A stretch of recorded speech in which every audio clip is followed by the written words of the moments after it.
counterparties in Wall Street.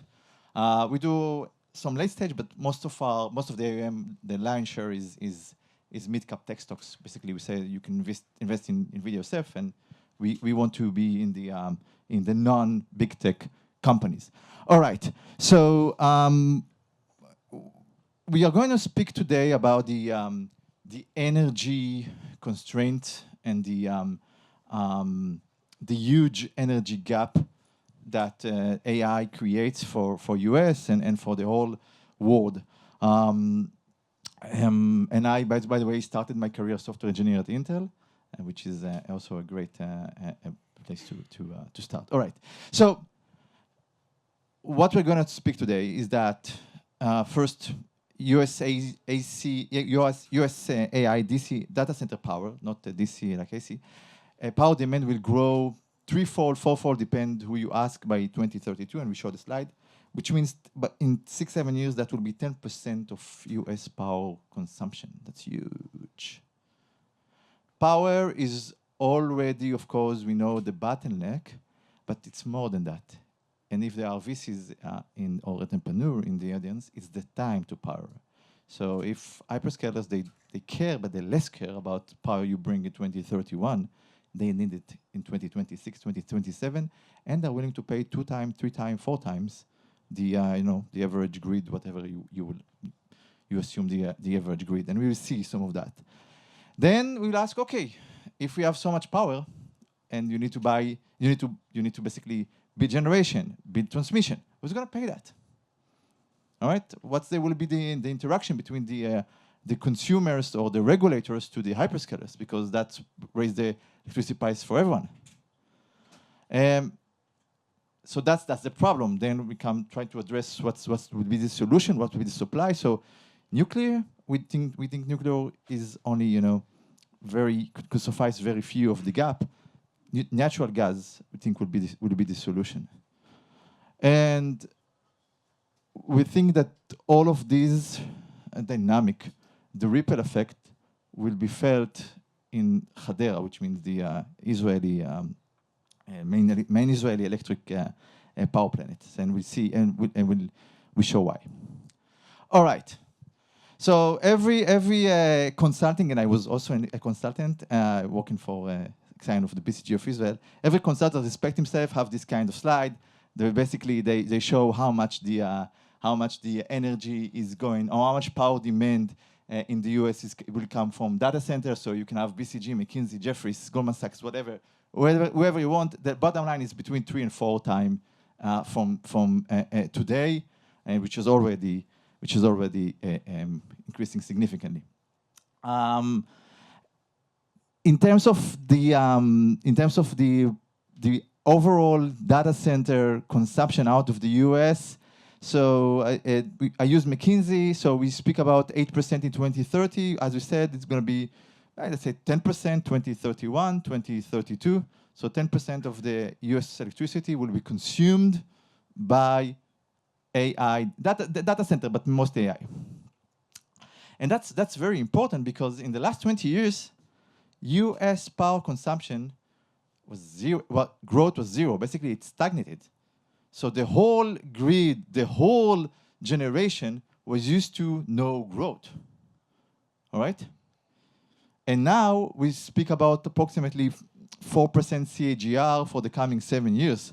That creates huge challenges, huge pains, huge amount of opportunities for entrepreneurs, huge amount of a problem to solve, and exit multiple, hopefully DPI for the VCs. And that's what interests us in the fund, to find out the public companies that will benefit from that. And the US is not alone. Of course, EU is like EU. You're familiar with the joke that the main innovation in EU is the ceiling of the battle. But also in EU, the demand is going to increase significantly. And we speak about the current statistic is that 40% of the increased power demand in Europe. And bear in mind, Europe is much more invested in terms of electric car and the penetration of electric car and the addition of electric car.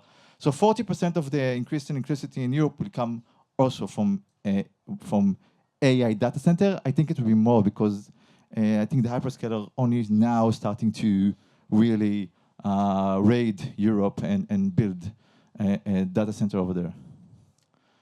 By the way, if you ask Sam Altman and Jensen, they will say that we are very underestimating the power demand. So, Sam Altman, in terms of if you take OpenAI a plan and you transcend to gigawatt, so they want to have 200 gigawatt by 2033, which is like insane.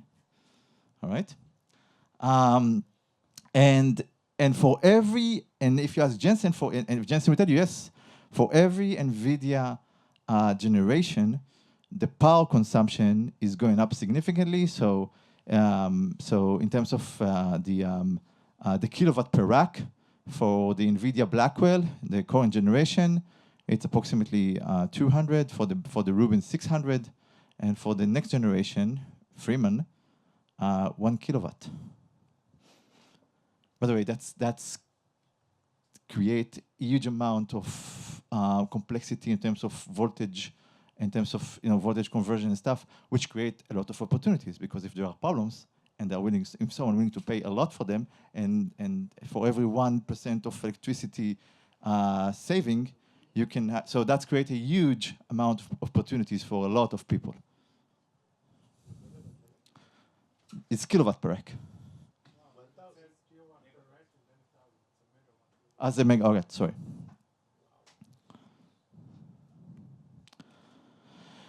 And say again? Is that direct current or alternating current? Yeah. All right. Yeah. Okay. And if you ask the hyperscaler today, energy is already the bottleneck. Satya just said 2 days ago. Satya Nadella, CEO of Microsoft, just said yesterday in a very nice podcast, BG2. I've got a bunch of GPUs. It's a mistake. I have a bunch of GPUs idle, waiting for power shell. Energy is our bottleneck currently, and that's why you see a lot in the last 2 months. Almost every hyperscaler, almost every Bitcoin miner, basically transformed into data center REIT. If you want to, basically, their main asset is the fact that they have electricity, they have transmission, or they have the permit to build, 1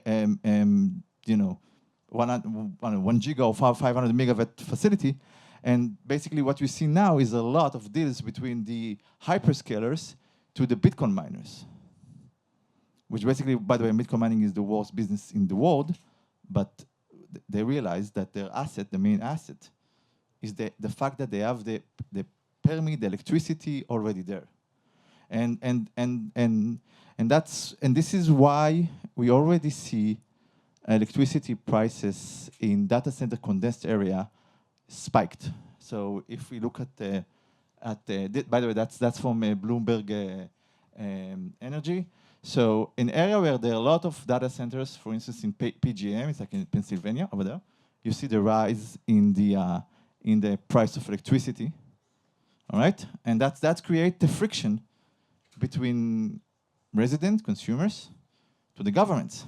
From one hand, we want the hyperscalers to build data center, create a lot of jobs at the construction at least, but resident or consumer pay for higher bills. So that's we already saw Michigan revoke the permit, I think, to AWS, and I think we will see more and more. This conflict might be also part of the election next 3 years from now. And if you take a deeper dive, you see actually, as I said, for Virginia, the heart of PJM is the main. I mean, in US, they're like area of electricity. So every kind of few states have their own electricity market. So Virginia, where they're all the data center of NVIDIA, and it's like the hub of data centers. By the way, the reason Virginia is the hub because the Pentagon is there, and when Amazon and others want to build data center, they look for hubs of fiber optics, and because the Pentagon has the latest and greatest fiber optics, so anyway, Virginia, and you see the price going up, and that's create a lot of problems for the consumers and for data centers and the hyperscalers.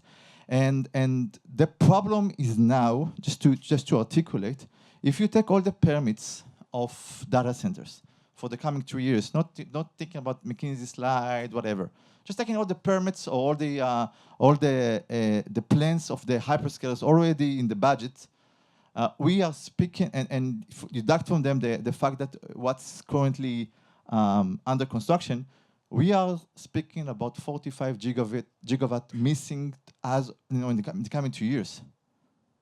So if you have a solution to provide energy that could provide 1 gigawatt or 500 megawatt for hyperscalers, they really want to meet you. Examples.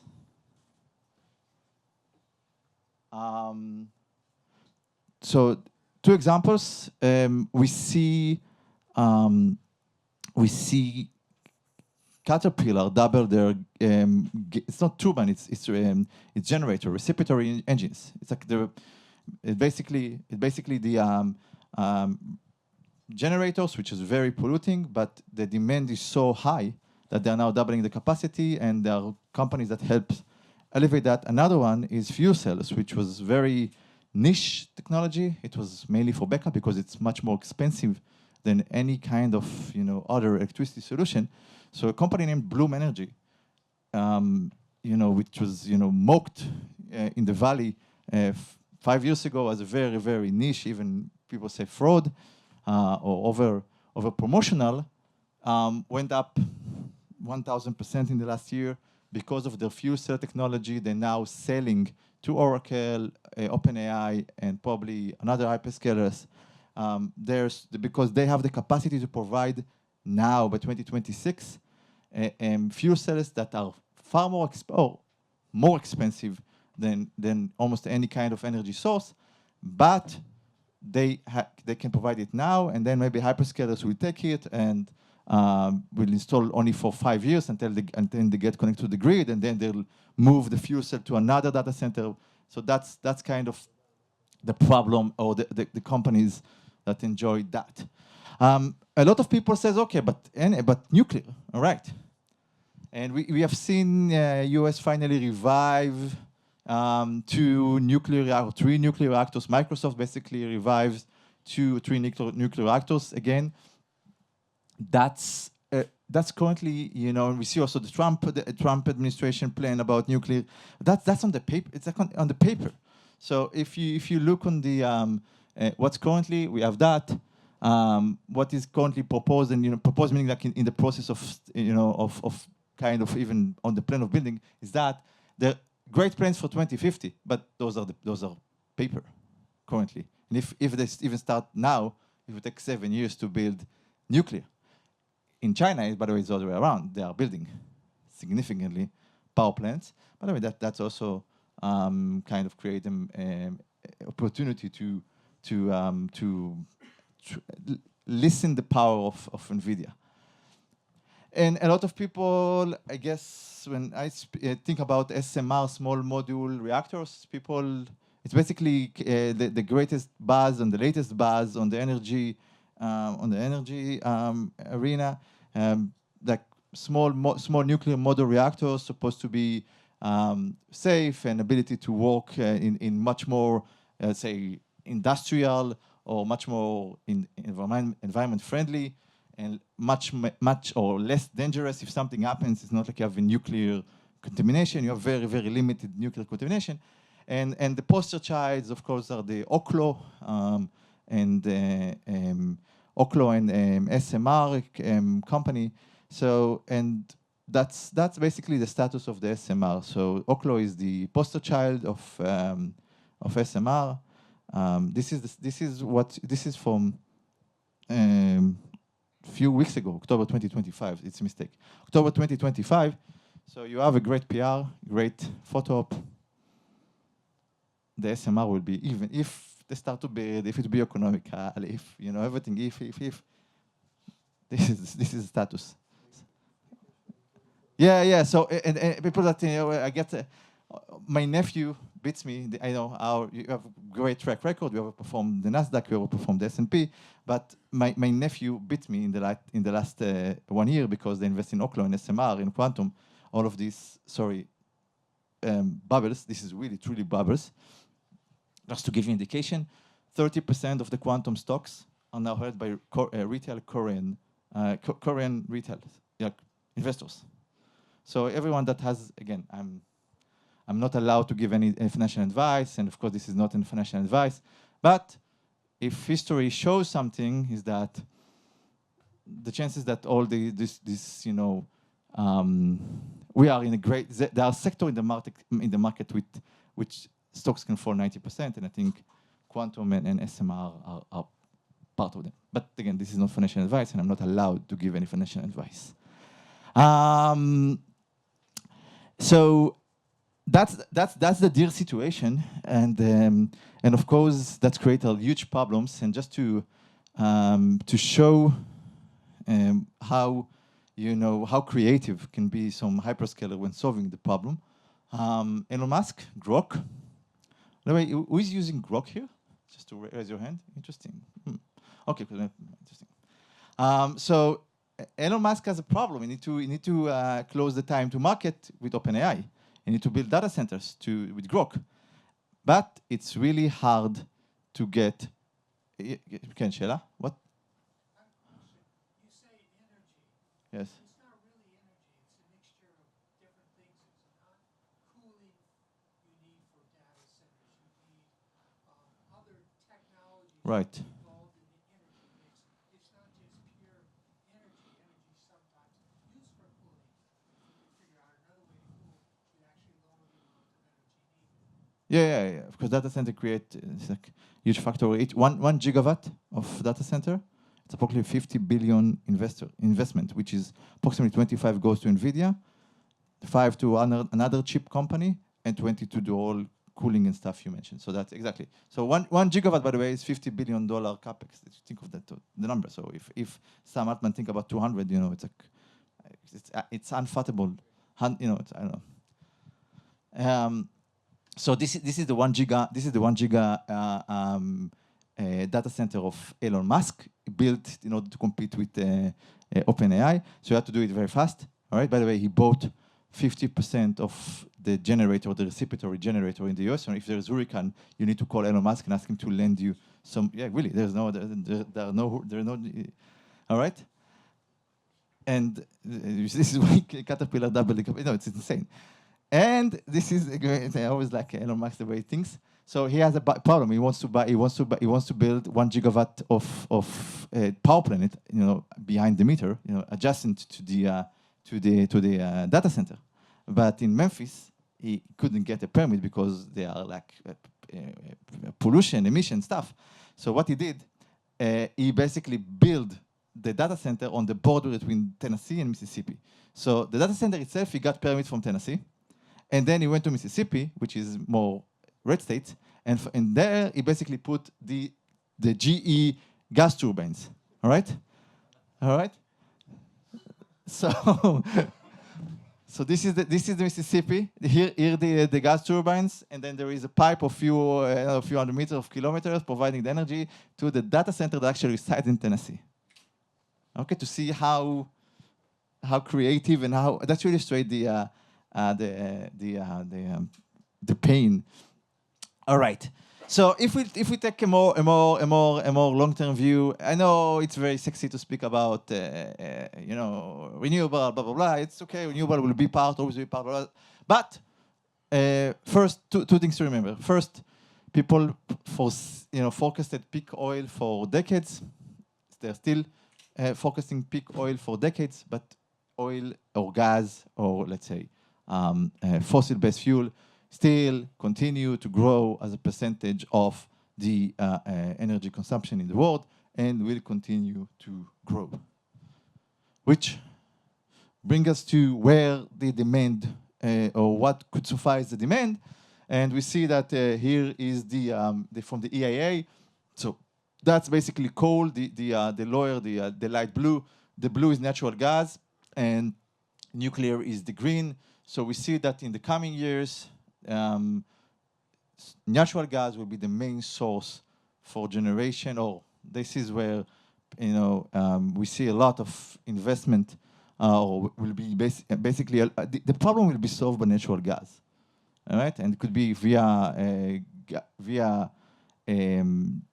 gas turbine, like the classic gas turbine that resides in Hadera or in Elon Musk data center, or via the generator of Caterpillar, or via the fuel cell, by the way, of Bloom, which also consume gas. They consume gas and basically convert them into electricity without engine. So this is why it's very good for pollution and stuff.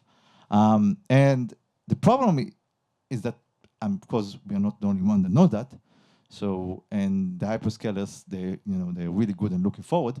So if you want to build a data center, and you say, okay, I understood I have to build. So you want to order a gas turbine, or if you are the Israel electricity company, and you want to order a gas turbine for your whatever, Hadera, in 2030, you will not get it. Because the lead time for gas turbines are 7 years. 7 years. And increasing. There are only 3 main manufacturers, Mitsubishi, GE, and Siemens. All right? So if in the past Siemens paid bribery to IEC to get a turbine, maybe there will be the other way around. IEC will need to pay bribery to Siemens to pay them to a turbine, which, by the way, will cost them 30-40% more, because GE, this is a slide from GE Vernova, GE increasing the price significantly on their gas turbine to be delivered in 2030. And by the way, there is like price gouging. So hyperscalers now are going to, let's say, I think the electricity company of Italy, and they tell them, oh, okay, you are in the queue for GE. We'll pay you 20% more. We want to be ahead of you in the queue for getting the turbines. All right? So that's where we are today. And that's the problem. I think that's create a lot of opportunity for investors. There are so many ways to mitigate the problem, and there are really, really great buyers, so willing to pay a lot, as you saw. And it doesn't matter if it will be digesting, not digesting in the NVIDIA. No matter if it will be Maverick or GPUs or ASICs or AMD. The problem will persist. It gets worse. That's all. Thank you very much. Questions?